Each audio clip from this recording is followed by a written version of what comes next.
Hello and welcome to In the Huddle. I'm your host, JT Thomas, broadcasting live from the Green Turtle Sports Bar and Grill. Ladies and gentlemen, joining me today, WVU Hall of Famer, NFL Super Bowl winner, Mr. Jeff Hosteller. Thank you, Jeff, for being here with us. And my good friend, soon to be Mr. Everything, Willie Edwards. Willie, 1984 to 1988. Jeff Hosteller, 1982 to 1983. Guys, thanks for joining me. We are here to talk about the Mountaineers and their road trip to TCU this past weekend. It was an interesting game, to say the very least, Jeff. There are a few things that are swirling around, and we'll talk about them throughout the show. But let's start off with what started off the very first part of the game. WVU goes into hostile territory, Jeff. TCU, ranked number 8th in the nation right now. We were concerned coming off a game with Kansas where we're going to be ready for TCU.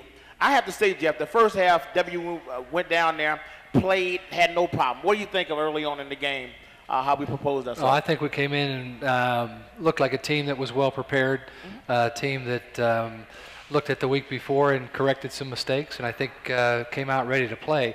Again, in a hostile territory, and I thought they did a really nice job. You know, we're in a situation where week in, week out, we're going to be playing some tough teams. You combine that with the travel and things like that, you got to be prepared to have close games, and a couple plays here and there can make a difference in the outcome of the game. So absolutely. I thought we came in and we were prepared real well. We sit back and I think about this. Do you realize both teams have off weeks the week before, right? Yeah. So they both got an opportunity to really get geared up and keyed up for this game, Will. Talk about or share with us what that had to be like for a team, knowing that they both had a week off. Well, actually, that helps as far as, getting the guys physically ready. A lot of times you have guys have injuries, so that'll give you an extra week to get your guys ready, get your bodies ready to play. But at the same time, it gives you a lot of time to watch film. So a lot of times you watch too much film, and sometimes you can be too familiar. And then I was kind of surprised at the score in the first half. It was 7-3, and I was thinking, you got these two explosive offenses, but they gave those defenses time to get ready. But, as you move forward into the second half, you saw things started to change a little bit. It did, and for the most part, our running game, Jeff, we're known for having an offense that can throw the ball down the field, but I thought we were very balanced with run-throw ratio this past game. I thought our running game opened up early on in the game. We saw Crawford up and down the field with, not too many problems. What do you think of that? Well, I think, again, you have to have a good sense of balance. I think that's what we came out to try to accomplish. A little bit of play action in there, you got to run the ball. You got to be successful in running the ball. Every place I've been, in order to be successful, you have to be able to pound the football. And I think that's we have the ability to do that. I think if we can concentrate on it and continue to do that, and that seems to be what our game plan was. And after a while, it's just like a heavyweight fighter. You just keep on pounding, and things start to open up a little later. And I think that's what was happening. All the way around, we had multiple receivers. The ball being thrown all around the field by Will Greer. I seen people that I hadn't seen before in regard for a guy like Sims, the Sims kid. He comes out of nowhere and he's catching passes. Hold on for a minute, JT. I wouldn't say he's coming out of nowhere, because you remember last year this kid played. He was a receiver in the bowl game, and he caught the game-winning touchdown. Okay. And you look at the first 3 games. This kid's catching. He's got I think 8 touchdowns now. So I wouldn't say he's coming out of out of nowhere. So like my buddy was saying, ESPN, hold on there for a minute. But this guy's a great receiver. He's a next level guy. Runs great routes, catches the ball very well. Some of the catches he made in that game were kind of amazing. But I think what happened in the first half, we ran the ball very well in the first half. In the second half, we got a little pass happy, and we were scoring. Really on 2 or 3 plays, we were scoring, 66-yard touchdown pass. Another one was 80-something yards to Sims. and that puts your defense right back on the field. So I know people in these offenses now, they like to score a lot and score fast, but you got to remember that you're also putting your defense in a situation where you sit down and you get a break. Next thing you know, it's time to go back on the field again. So I would have loved to see them run the ball more in the second half than they did in the first half, because I think he had the majority of his yards in the first half. But Will, I think when you see Jeff, I played quarterback. Jeff's the old quarterback. I don't know if you knew that, Jeff. I was a quarterback. When you have weapons and toys that you can play with, when you got 5 different receivers that you can throw the ball to, oftentimes the quarterback want to chuck the ball down the field. Yeah. And I think that's kind of what we have here. We got several receivers that could really bust the game wide open. David Seals. Yeah. Certainly a prolific receiver right now for us. Jenkins as well. They're just several receivers, White. They're all just certainly big attributes to our team. Jeff, talk about having 5 weapons at your disposal from a quarterback perspective. I don't know what that's like. So I've had some great weapons to work with for sure. But I think we have the weapons that are out there. I think some of these guys have really stepped up. The opportunities presented themselves, and they're taking advantage of it. We've got a quarterback that can really throw the football. But I don't care how good of a quarterback you have, if you're on your back, you're not going to get it done. So it all starts with the guys up front. Absolutely. And so, I think with our offense, the things that we can do at the line of scrimmage, I think a lot of that determines, too, what we're going to do. And as I said before, I think as the game wears on, you get more of a feel for what a defense is trying to do. And, I think it just opened some things up for our passing game as we kept on pounding. And again, you keep that kind of atmosphere around the football as far as being a physical team. I think you're going to have some big plays open up, and we've got guys outside the perimeter that can make plays. Right. Absolutely. And like you said, the guy that kind of keeps it together, and he seems to be so poised, is Will Greer. I mean, the kid, I don't see him chattering a lot. That guy goes out there and just kind of takes care of business, Will. Right. I mean, I just haven't seen the guy, off his game, or he doesn't get flustered. He just goes out there and he execute. And I think the team seems to feed off of that, I just don't see that they're, they don't seem like they're in trouble. They seem like, if you see a receiver miss a pass, he kind of just runs back to the huddle and gets things started again. What do you think about Will Greer and his leadership? Great leadership for a guy. This is his first time playing in this system and playing with these guys. So, he came into a situation where, he came from Florida, had some issues down there, but I think that he's fit very well into what Coach Hoganson is doing. And like you said, JT, there's some times when, he probably felt that some guys should have caught some passes, but there was no, issues with it. Hey, let's come back, let's play the next play. And like Jeff said, he's a great quarterback. He can, he can sling the ball all over the field. But, if those guys up front aren't doing their job, you can't run the ball or throw the ball. So everything starts right there in the trenches, and those guys have done a good job up to this point. It just shows, and in my opinion, he kind of just one or two things that happen. So, for instance, I don't see him. He's not a running quarterback, right? He's a quarterback that's going to toss the ball around. But when he takes the chance and breaks out of the pocket and scrambles for the first down or whatever, I think the linemen have to take, say, hey, man, this guy's going to do whatever it takes to get us first downs, going to do whatever it takes to put our football team in a good position. When you have leaders like that, Jeff, it just makes your team kind of have a certain quality about them in terms of confidence. I didn't see at any point in that game, up and down the field, where our offense seemed like they got it flustered. Did you see anything? No, I don't think I've seen them flustered, and a lot of that goes ahead with what you've been saying as far as the leadership part of it. The calmness. He's got a great attitude. He's got a great demeanor for the position, and I think a lot of that trickles down to the rest of the guys on offense, where there's never a sense of panic, and you can always look back there and you can see a guy busting his butt, and he's going to do whatever he can do in order to make a play successful, a drive successful, your team successful. And I think that just breeds. Within the team, within the offense, within each player, hey, I want to get the best out of myself, and give the best, and wherever it falls, but I'm gonna bust my butt. And when they see their leader doing that, they're all gonna do it. And it's another thing too, is it's an expectation. if he's doing it, he can expect that from each of his other guys. And so I think all of them are holding each other accountable, saying, hey, are you busting your butt? Are you giving it all you have? And, when you can look around in the huddle and see everybody doing it, if a play is successful, that's great. If it's not, that's great. Let's get to the next one.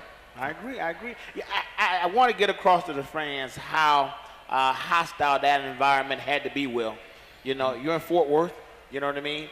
You're number 8 right now. And the series-wise, they were 3-3. So this was the series breaker in terms of wins, loss versus the 2 head coaches. And they edged us out. And, again, we'll talk about a little later in terms of, what we feel about in terms of how they edged us out. But all in all, I thought it was just a great game. Well, let's talk about just the first quarter. The first quarter was defensive. It was a good mix, I would even say. I wouldn't even say it was just defense, Will. What do you say? Well, I think in the first quarter, a lot of times it's almost like a boxing match. You're trying to feel the person out and see what they're doing because, again, you go back to that week off, you might come up with some different schemes that you didn't have before because of what they do. So I think they were just trying to figure each other out. And then, in the second half, like I said before, it just, the floodgates open and, the ball's being thrown all over the field. Had some trick plays in it by TCU, which, to me, it seemed like it was you see trick plays when you're desperate, or is it a trick play because you saw something in the film that you saw them do against the formation? So I'm not sure which one it was, but in the second half you saw some of that. Coming into this, I talked about the quality of play in terms of a quality of opponents. We start off with Virginia Tech, then we have some games that we should expect to win. Then we play our first game, which is Big 12 play. And we should have won that game, and we won it in a big way. And then we saw some things we needed to adjust, which you mentioned early on, Jeff. But this game, I didn't feel like our team thought of this team as a top 8 team or a leader in the Big 12. They just went out there and played. I mean, they just really lined up. The coaches gamed it up pretty well, and they just kind of played football. And I'm saying this to say our future bodes well if we continue to play like we played this past game. What do you think? Well, I think we're at a position as a team, as a university, we don't have to look at anybody that's on our schedule and say, oh, wow, I don't think we can compete. We can compete with anybody. And that's the attitude that they have from the coaching staff down. So they know they can go out and win any game, that they line up to play. And that's a great attitude to have. You need to have that. You need to have that confidence. And I think these guys do. I think they realize, though, that in doing that, you're going to come down to. We always thought that games are decided. There's probably 5 to 7 plays that determine a game. And you got to win those 5 to 7 plays. And that's how close it's going to be. We don't have a whole lot of games that are just gimmies where you can line up and just say, hey, they don't even compare. They don't match up. This one's an easy win for us.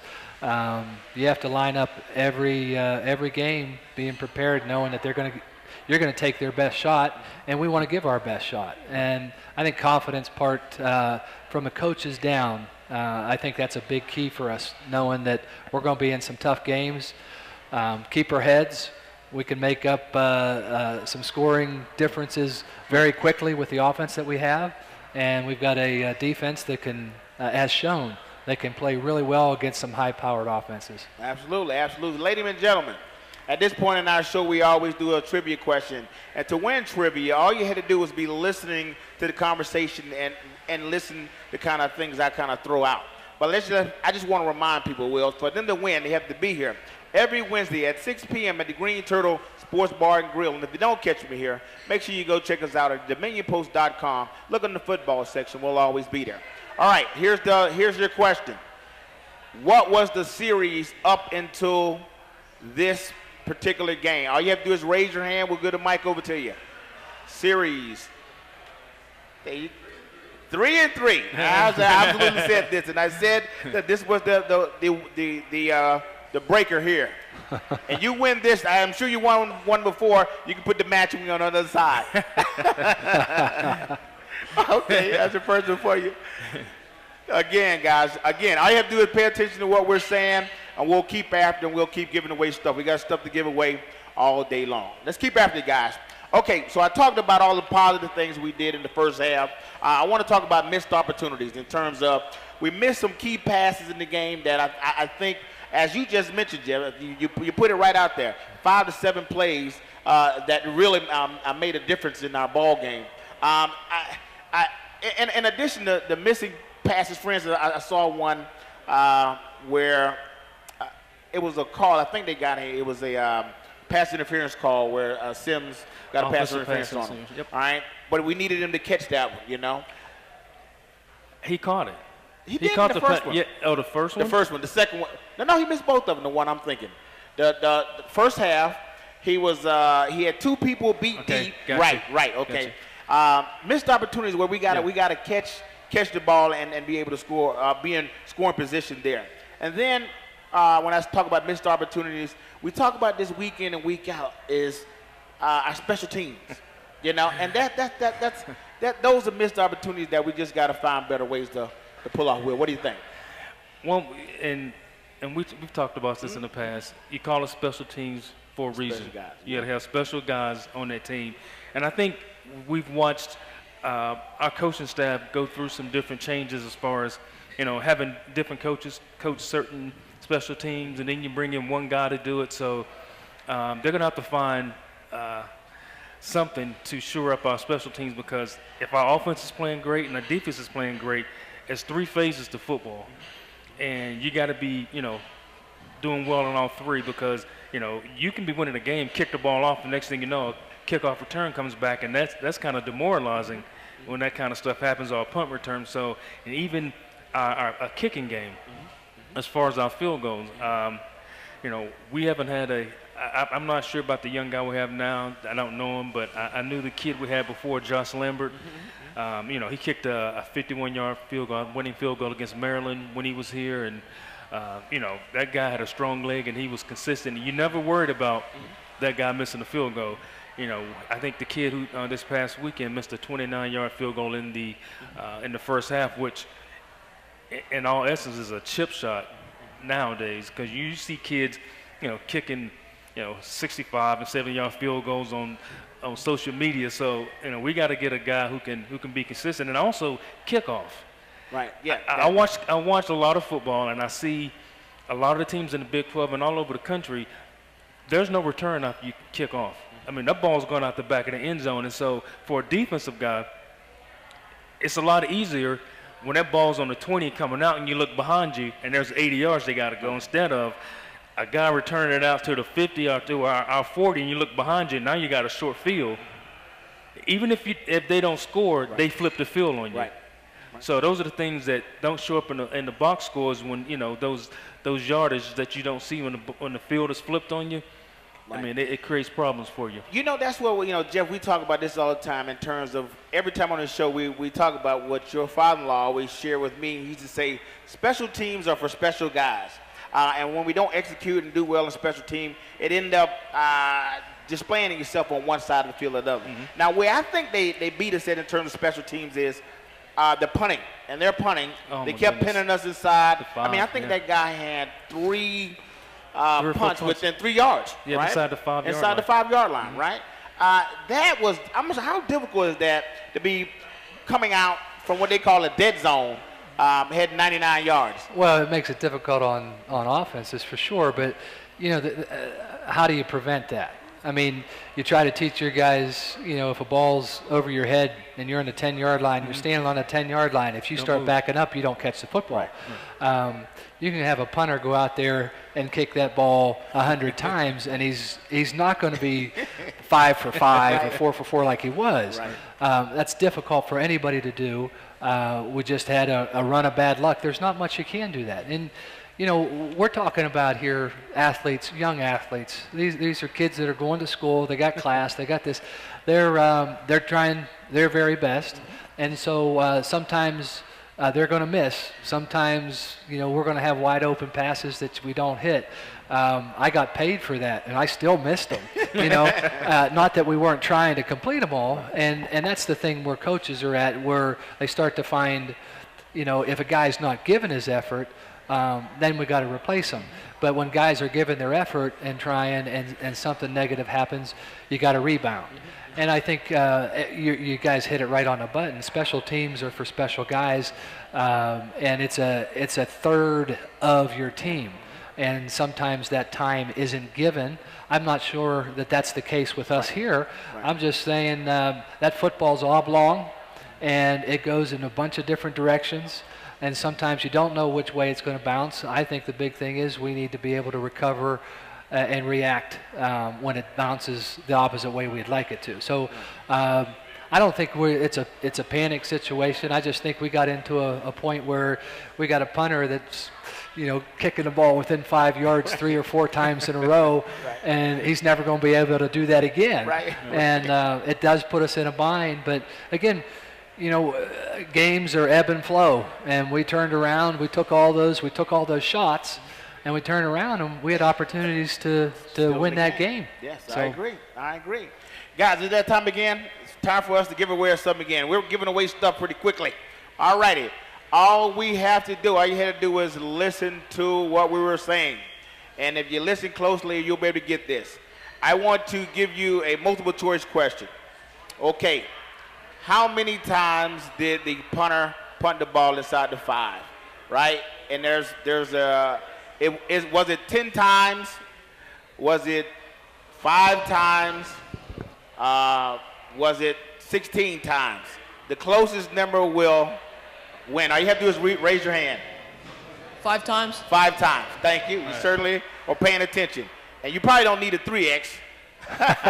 So I give you all right. Thank you, sir. Thank you. It really is just that easy, guys. We want to give away stuff. And we want to also remind you to be here every Wednesday at 6 p.m. at the Green Turtle Sports Bar and Grill. We'll always be here. If you don't catch us here, make sure you go check us out at thedominionpost.com. All right, guys, let's keep at it. Yeah, so like I said, the special teams part of it. In fact, next week we'll have Coach Dunlap here. Coach Dunlap gave me some insight on a special team. I was worried about us not returning punts. That was the big thing. And he essentially said, they are not. It's not a big. They're not doing punts, punt returns. They're not setting up for punt returns. If they get one, they'll take it, but they're not going to do a wall. We're not going to see walls. It's just a different. The coach wants to be on the field, and he wants to give his team an opportunity to go down and score. So, like I said, Coach Dunlap will be here next week, and we'll talk about that a little bit more. But let's get back into defense. I'm just telling you what. I mean, you can go look at old footage, and you'll hear him say that. But let's talk about defense a little bit. I have to say, this young man, the long kid, outside linebacker coming off a meniscus injury, David Long. Yep. David Long. He and Al Rasheed Bennett, I mean, just a slew of guys on that front end starting to improve themselves, looking more impressive, specifically for a game like this. I thought they did pretty well defensively early on in the game. They did, and again, the score reflected that. When you can take a team like TCU and going at halftime with the score being 7-3, and they're only, putting one touchdown, on the board, then obviously you play some good football. Second half, I mean, again, it's a war of attrition. They're going to keep pounding like Jeff talked about. They're going to keep pounding and keep pounding. So, you're going to have to try to find ways, and I think we did that in the second half. We started blitzing guys from different areas with that, that 3-3-5 defense. But that quarterback for, I think it's Kenny Hill for TCU, he's going to be some problems for a lot of people. The kid is athletic. He can run. He can throw the ball. So anytime you have that type of threat, it's what do you do as a defensive guy? Because he can run, and and he can also throw the ball. And they got kid threw a touchdown, caught a touchdown, and ran for a touchdown in that game. So that poses the problems for your defense. But at the same time, I think we're having some injuries at our corner position. Every time we turn around, I will see a different number at the corner position. And I couldn't keep up with who was in the game, who was hurt, and who wasn't there. So I think we're having to call on some younger guys to get more playing time than what they thought they were going to get at the corner position.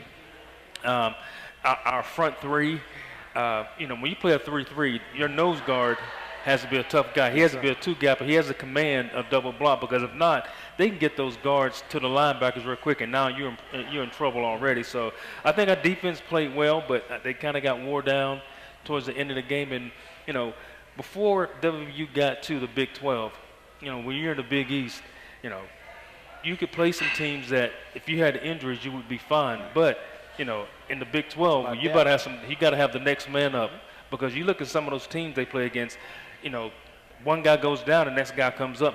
There's no drop-off. Right. And I think that for a period of time, we had drop-offs whenever one of our starters got hurt. So the next guy that came up, you know, he was a good player, but he wasn't that first guy, that first-tier guy. So I think that kind of played into it a little bit. You know, our guys got wore out. And again, like I said, the way our offense plays and the way they score, right. You know, it's tough for defense sometimes. You know, you get a stop, you're like, phew, boy, we got the offensive ball. Next thing you ain't even finished a half a cup of water, and next thing you know, you got to run back out on the field, which is, I guess, a good problem, but it's on the other end of it for the defense, it's a tough problem. Right. You know, one thing that the announcer said, Jeff, was that their offensive line outweighed our defensive player by 50 pounds. Yeah. Did you hear that? I heard and saw it. Yeah, how often, you know, are you going to run up against opponents who have that much beef up front on you? And I'll say this, Jeff, early on, and it kind of amazes me that we can lose several starters from our defense to the NFL or for the graduation, and we plug and play. You know, for the most part, we've been able to put guys in position, and they come out and they tend to perform at a high level. Al-Rasheed Bennett, he played a little bit last year. Especially David Long, the cornerback, the young quarterback, Michael Daniels, just young guys who are getting out there. They're doing something with this defense that I think is commendable in terms of preparing these guys and ready to play, Jeff. Oh, I agree. I think it's a tribute to coaching. You know, your coaches are good coaches put your players in a position to be successful. And when you have young guys, you've got to be able to put them in a position that they're going to be successful as a great coach. And I think that's a real tribute to our coaching staff. I think, you know, as games wear on, you know, offenses, you know, they're looking for those ways to crack that defense. And so, you know, I don't think so much as we start wearing down. I just think it's just the natural progression of the game where offensively, you know, there's a lot of great offensive minds out there that are just looking to try to attack. And the thing about football is defensively, in order for you to shut down a team, you've got to be successful every play. Offensively, you only have to be successful one play. You're right. All right, so that defense, they can be successful, you know, 85% of the plays, and it's those one play in that whole series that they don't do something right, they miss a tackle, they have a breakdown, and it costs you points. And so, you know, defensively to withstand and hold up the way that we did against a high-powered offense, I think is really commendable. And I think we're going to be in those battles. Right. You know, we're going to be in high-scoring battles, and we're going to try, and we strive to be perfect. But we're not going to be able to be perfect all the time because on the other side of the ball, that's what they're paid for over there. They're actually not paid now, but some of them are going to be paid for it. And, you know, they're looking to crack, you know, that defensive scheme. And as games wear on, you start to find, you know, your matchups that you're looking to exploit. And I think that's you know, on both sides of the ball, I think that's what was evident in our game. And I bring it up again because I'm actually very proud in terms of to say, hey, our guys look good out there. I mean, to be as young as they are, I mean, fans just don't realize this. The only two players that have major experience is Kazir White and Henry, the two safeties. Those are two guys on that defense that's played a lot of football. Other than that, the rest of those guys are young guys. You know, so that really bodes well moving forward in the Big 12. Right. Well, I mean, you look at our front, those front three. I didn't recognize any of those guys. I don't think any of those guys, you know, were starters last year. No. So, like Jeff says, a testament to our coaching staff to be able to get those guys game ready and plug them into a defense that a lot of people don't see a lot of, you know, a 3-3-5. And, you know, those guys learn the schemes and can fit in and start making plays right away. So, again, hats off to our coaching staff, you know, that, you know, they can get our guys ready to play. Now I'm going to talk about some controversy. The penalties, right? There was some penalties. Don't start on those zebras. You're talking to the wrong guy. Hey, it was. If I could get fined, I'd be fined right now. Go ahead, sorry. No. I know. I just watched it all over social media in terms of you see some blatant holes or missed calls, and you just think, man, those are. I mean, again, we know as athletes you get that, but our fan base and our group is just really. The Mountaineers' ears are perking on the penalty. What do you think about the penalty? It was kind of funny because my wife and I we were watching the game. And she goes, well, I guess Facebook better get ready. And as soon as the game was over, I got on Facebook, and everyone had the one play when Sills was getting held, and they call offensive pass interference. But, a lot of times they'll tell you, hey, you got to play above that, play around it. But there's certain instances that it's hard to come back from that, and that was that play that it was hard to come back from. But, a couple plays before that, before they scored the game-winning touchdown, our defensive back caught the ball and it looked like an interception. Yeah. If he could have kept his feet in bounds, for all intents and purposes, we win that game. So we had our chances, but when you see something as blatant as what happened with Sills, that was the only one I thought was something that was an issue. And and I think someone asked Coach I was going to say Coach House. The coach. Are you going to cut this film up and show it to the Big 12, referee? He goes, it's counterproductive. So at this point, what can you do? Because you don't want to be that guy that's always saying, this is what happened. You should have seen this. And you don't want to, because now you're getting a name for yourself. So and you're going to have the referees coming into the game knowing that you're that guy. So you don't want to be the one that's, always complaining about calls all the time. But at some point, those calls can affect the outcome of the game. I just thought they were held a lot, that we missed the receivers being held. Even when they didn't catch it, I thought there were some opportunities there. Man, if we would have got loose, we would have been more successful. Yeah, I think consistency is what you're looking for from referees. I mean, that's what you're looking for. So, when you see them not being consistent and making calls, that's the frustrating part. And then when you see things and they want to go back and review it in a booth and it's supposed to be irrefutable and you don't see it that way, that gets a little frustrating. But there are some times when calls are made that they're bad calls and hey, we got to overcome it. But they're at critical times where it's hard to overcome when you're 30 yards downfield after a completion. And they take that away from you and, tack 10 more on you. And, you don't have any time in order to recover from that. So, but as a team and as coaching staff, I played with the Raiders for a long time. They had the reputation of being the most penalized team in the league. And so with that reputation, we got a lot of really bad calls. Mm-hmm. But in order to get to that reputation, we did a lot of stupid things. Right. And so, there's a give and take there. There's a responsibility. And I think the fact that, he's not cutting things up and sending it in, I think that's a great thing for him because it's easy. I would have probably been cutting them up and sending them in.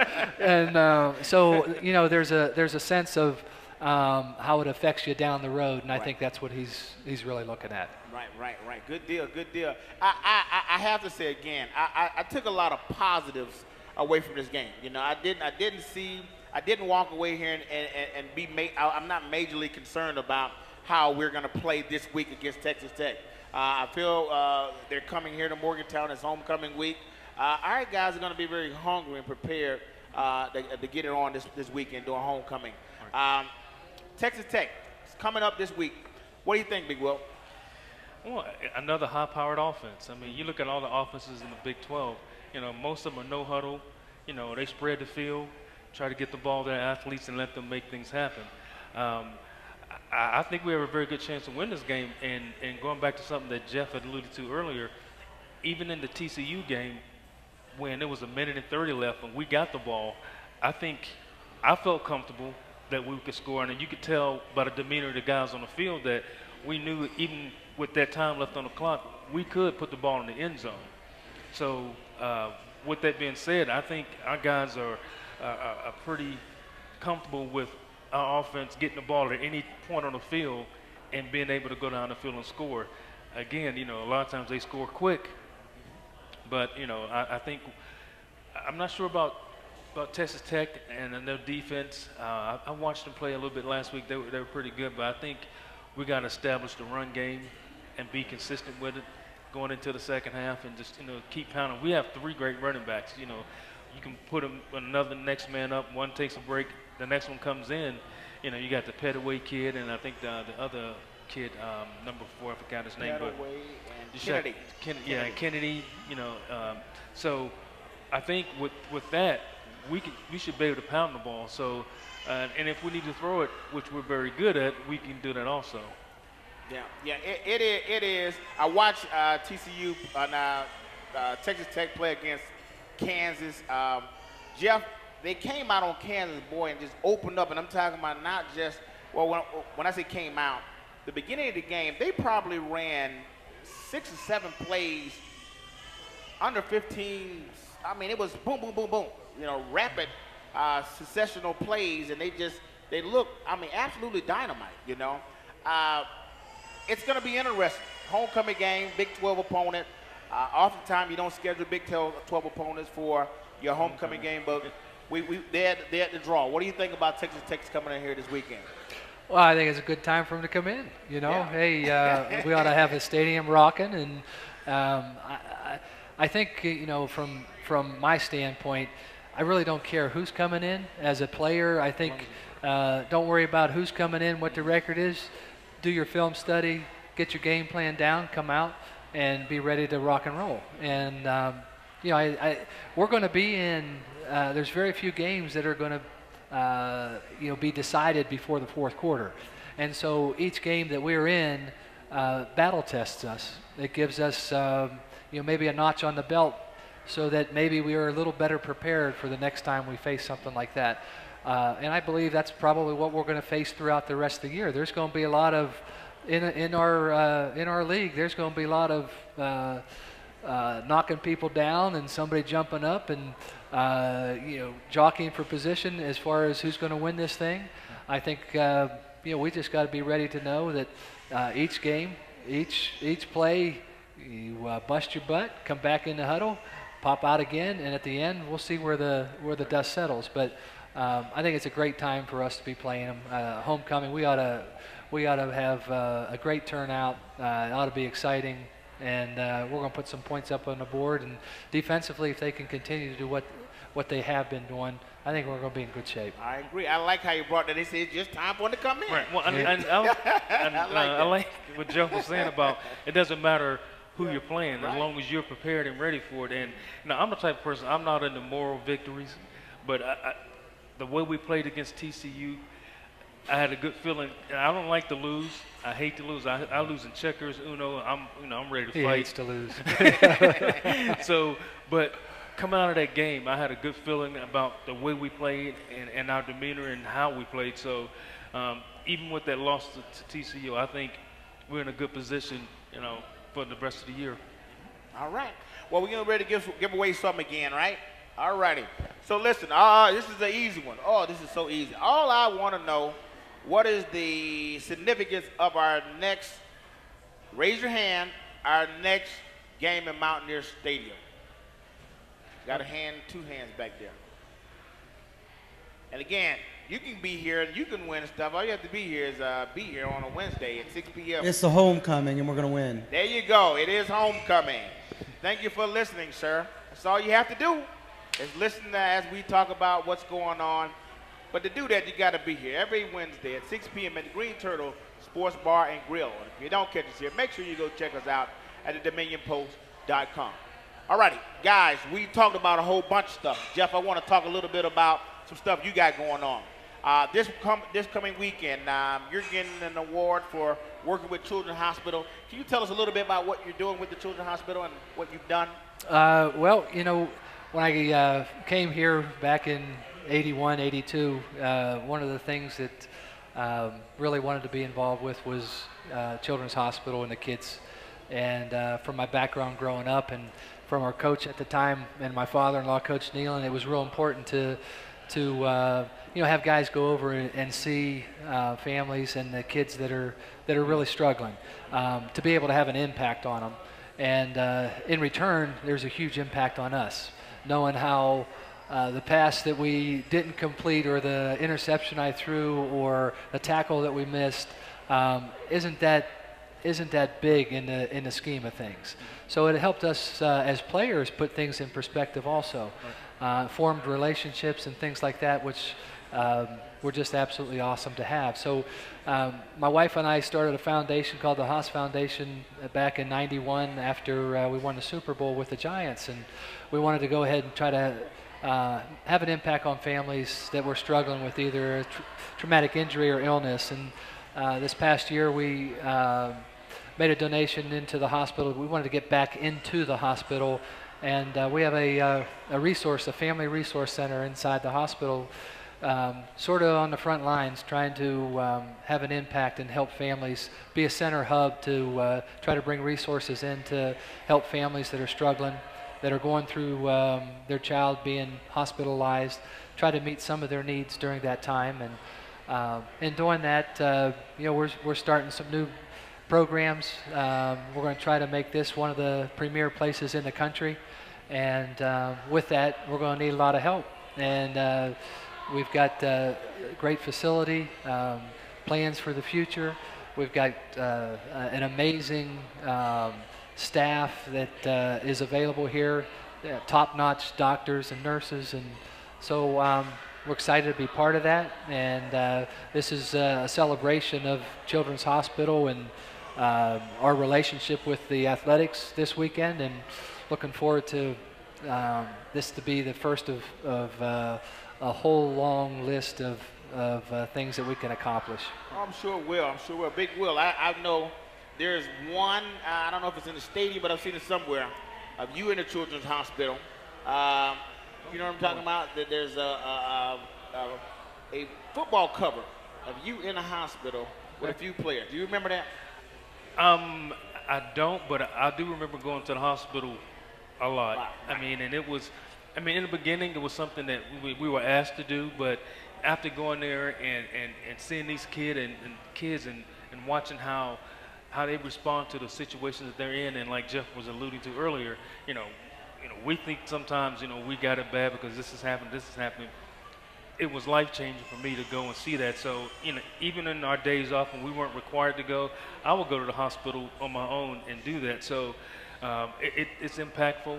I would tell anyone you should go, and if you can volunteer and just go and do something, it's a great thing. And I know Jeff, he didn't just deal with it from the outside looking in. And if I'm not mistaken, he had a son in the hospital. He had an ATV accident. Yep. So it wasn't just Jeff on the inside. He was now a parent having to deal with being in the hospital. So he has that perspective from both sides of it. So I haven't had that, but when you are in that position, you understand what parents have to deal with from both sides of it. So I think it's a great thing that Jeff's doing. And Jeff, if there's anything I can do to help, you call me.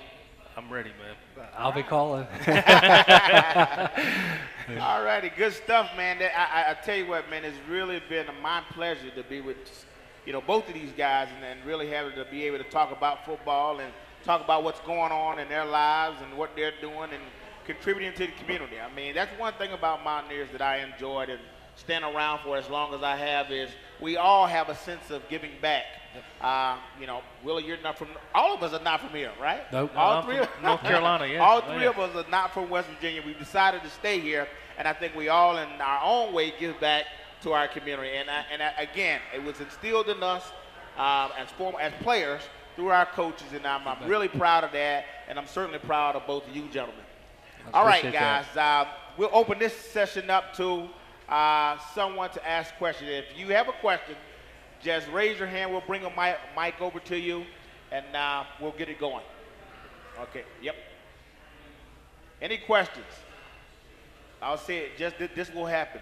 When we get up away from this table, I'm telling you. As soon as the lights go down and the mics go off. With the way we lost our 2 games, it seemed like we had a run of bad luck that kind of cost us both of them. how would you guys have handled that in the locker room? Do you guys talk about that, or is it just something that you kind of just forget about and move on? That's interesting. So what he said in the 2 games, Virginia Tech and the last game. Right. Okay. We'll let the elder statesman start off with it. As far as how the team reacts in a locker room to games where you have a little bit of adversity and things like that, I think it's huge for us as a team, to be able to overcome it. You're going to have situations where are out of your control, and you do the very best you can. You bust your butt, and if you come out on the losing end of it, you don't like to come out on it, but you accept it and you move on and say, hey, what do I need to do in order to change this outcome? And I think as a group of coaches and players, you have to be able to handle adversity. And most of the times adversity only comes when you start losing. When it's winning and things are going well, hey, it's easy. It's easy to be on the winning side and everything's great. But when you start losing, everybody starts pointing fingers, and that's when that group starts circling the wagons and gets closer and closer. And I think that's what we need to be doing. I think at this time is when your leaders have to emerge and be a voice in that locker room, because there's times when things can get out of control when you get guys starting. I've seen it, start finger pointing and this didn't happen, you should have done that. But if you have strong leaders in that locker room, that'll take care of a lot of things. And like you said, winning, they take care of a lot of issues. If you're winning, there's usually no problems. Nobody's going to be complaining about anything. But when you have a couple losses, everyone's trying to find out, well, why are we losing? Is it an offensive thing? Is it a defensive thing? Is it a special teams thing? But again, you have to have your leaders stand up and be a voice in that locker room and kind of, like you said, circle the wagons and get everybody on the same page, because you don't want to have 20 guys going this way and have a couple going this way, because that can cause problems, not just in the locker room but also out on the field. What I think, from the guy who went 9-3 for 2 seasons in a row, and this guy here who is an undefeated season, you guys know a lot about winning, right? So what I think the team is this close, right? So I think with them being that close, you get some guys in that locker room telling guys, listen, guys, just strain a little bit more. Give me a little bit more each week. Just give me a little bit more. I'm sure that's the conversation being had. I remember my junior season. We were playing Syracuse. And I remember we started that season off 1-4, right? Syracuse, this is an opportunity for us to go to the bowl game. And I remember getting the whole defense inside of the shower. And the 3 leaders was me, Barry Hawkins, and Steve from Florida. Oh, man, I forget his Perkins. Steve Perkins. And I remember, man, just having that whole defensive unit in that shower. And, man, when we left that shower room, we knew we were not going to lose that game. And I think that's what happens in a situation like this, where they know they're losing by a touchdown, right? They know by a play, by a drop pass, by a penalty. These guys are just going to come together. They're going to get in that locker room, and they're going to look at each other and say, give me just a little more. And Saturday, they're going to get it. And I'm excited about our team. Again, like I said, I started off not sure what we were going to have. But as I watch us week in and week out, I feel so much better about our team and really believe that, every week we're, as you said, Jeff, we're in this to win it. There's no doubt about that in my mind. Hopefully that answers your question. I got a little amped up a little bit. What you got? So, Jeff, you and Will Greer have a lot of similarities in the fact that you both played your freshman year, had some starts at a very storied program, and then transferred in and had to sit out a season. I was wondering if you could sort of talk about what was really positive about that year as far as development, and also what was the most frustrating aspect of watching the team go out there and know you can't suit up. As far as the positive of it, there was nothing positive about it. Absolutely nothing. And as far as the development part of it, having nothing positive about it was part of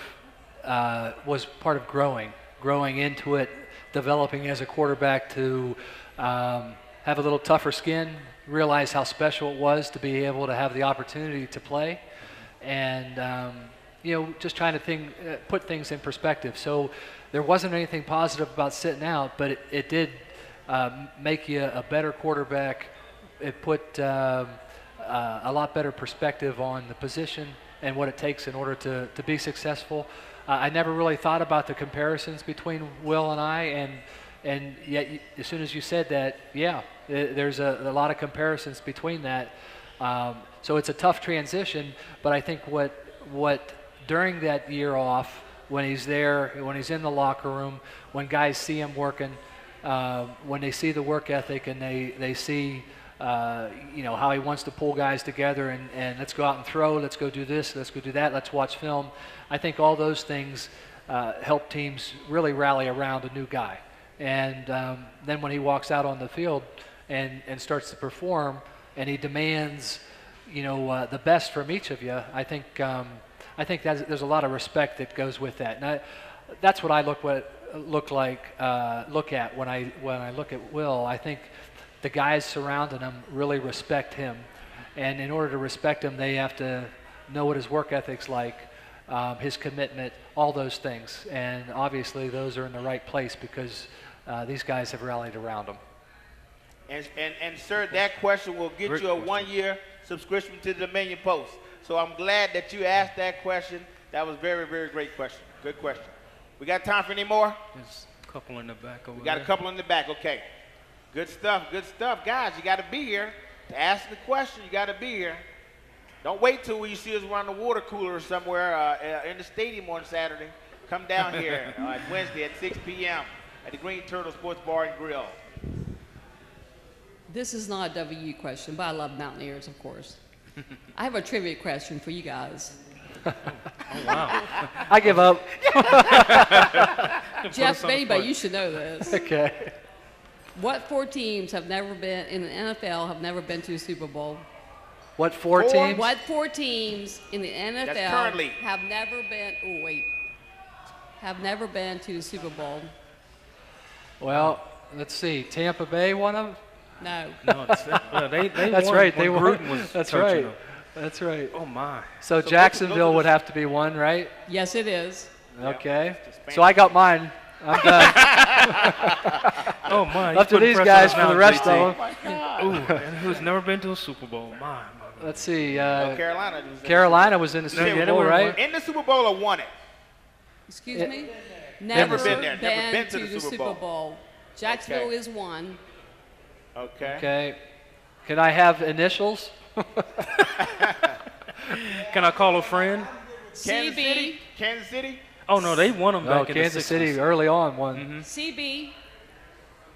C? CB. Okay. That's one team. Oh, the Browns. Cincinnati Bengals? No, No, Cleveland the Browns. Browns. Cleveland That's Br- oh, 2. yeah, that should You have been the 2 more first to one. go. Are the Browns a football team? Are they in the NFL? Jeez. Oh no! Wait a minute! Here. Wait a minute! Wow. Technically speaking, I guess they are, but that's the question. They've had a rough go of it. So That's still a question we're waiting to answer. Wow. Wow. 2 more teams. 2 more teams. Seattle's been there, Green Bay's Titans, been there. they've The been Eagles have in won the there. Super Titans Bowl. were there. Yep, Yeah. they've been in it. So Wow. The Rams have been there. okay, we'll give We up. give up. We give up. Uncle, Houston Oilers. Houston Oilers. Houston Oilers? No, Houston. They aren't even. Houston, Detroit. the Texans. Detroit, Cleveland, Jacksonville, and Houston. The Texans. Hey, I was Texans. close. I said Houston. Okay. Yeah. All right. Okay. All right. You stomped us. You pretty stomped good. us. That's pretty Unfortunately, good. I have no prize for you. I'll All take right. a Where glass we at of on water. time? 5 minutes. Okay. What else we got? We got a couple more. That was a very good one. Any more questions? Any more questions? There you go. You know, I think with the one play, and there were, being a Mountaineer fan my entire life, a lot of bad calls and missed calls and so forth. But Amen. but the one play that really stands out is on special teams when we blocked into the fair catch and led to their first score. Yeah. I mean, is that a focus issue? Is that a coaching issue? How do we prevent that from happening again? Is it a discipline, or what? You know, how do we address that to keep it from happening again? That's a hard one, Steve, because a kid is trying to make a play, right? That kid was, but the thing about it, we don't set up for return. That kind of puzzles me while we were there, so involved in that play, because as I mentioned, I know that we don't set up for return. But he was trying to make a play, and it should have been more guys probably yelling, stay away from the ball. I think we got a word for that. I don't want to say we do have a word for that. Just a man's name, that's all. Yes. But that's really the only thing that you can do in order to prevent that is the only guy that can see the ball and see the guys coming down is the returner, and it's his responsibility to at least try to alert guys, get away from it with the call. But that's easily said than done at times. Right. So sometimes just bad things happen with hustle. That's all. Yep. So. Yeah. I think punt returners in the general, it's hard. Yeah. It's probably one of the hardest things to do on the field because now, you're looking at the ball, but you got 11 guys coming up, 10 because the punter, they usually not big hitters, But anyway, they're coming to get you. And if you don't have your eyes on them, you'll take a peek up and you look down and you want to find out where they're at. So you're not really concentrating on your guys. They should be aware of their surroundings. So I think the penalty that happened and the guy that was in that position, he should have been aware of where he was at on the field. And like you're saying, JT, if we don't have a punt return set up, why was he even near where the guy was at? Yeah. If you think about it, I don't know how he got back there so quickly. You know what I mean? Because they take that first wall. Well, I guess the guys. They hold him up. Yeah, they hold him up. That's what he was doing. He was holding him up. He probably ran upfield with him and ran right at. Yeah. Okay. So I guess what we're saying is we don't have a clue. and not being there, not being in any of the meetings, not knowing how they coach it, you got it right on the button. We don't have a clue. We just know that there were guys hustling, trying to block a guy, and sometimes bad things happen even when you're hustling. So big thing is how we come back from it. Yeah. Absolutely. Got anything else? Well, I want to mention this. This month is Breast Care Awareness Month, and I am happy to say I have. There was a quick story. There's a young kid who was on Facebook. The young man was crying profusely. He had a West Virginia hoodie on, and a West Virginia fan contacted me and reached out to me, and I got a hold of the young guy, and he's from Tennessee. His mother is from West Virginia, and the young man's mother is suffering from breast cancer. And I'm sharing this story because just some little things that are able to help people. I shared with the young guy who had never seen a Mountaineer game before that I would be willing to give him some tickets to the game. And this grandmother called me up, and they'll be heading up here this weekend. So if you see me hanging out with a young guest, make sure you stop and tap the kid on the shoulder. He and his family are going through things. He's staying with his grandmother. His mother is having some tough times. And again, I just want to say how important it is for us to always be vigilant about and being advocates for breast care awareness. It is something that our women deal with constantly. The numbers is always moving. Again, I just want to kind of use this story as a reminder to always stay abreast of what's going on during the month of October. And, when you see somebody that needs help every now and again, make sure you wrap your arms around them and let them know you care. That's kind of it. Again, I just wanted to share that story with you all. And again, if you see me walk around with a young man, then that's probably who it is. All right. Guys, I want to thank you all for being here. Please come back next week, 6 p.m. at the Green Turtle Sports Bar and Grill. And until next time, huddle up. All right.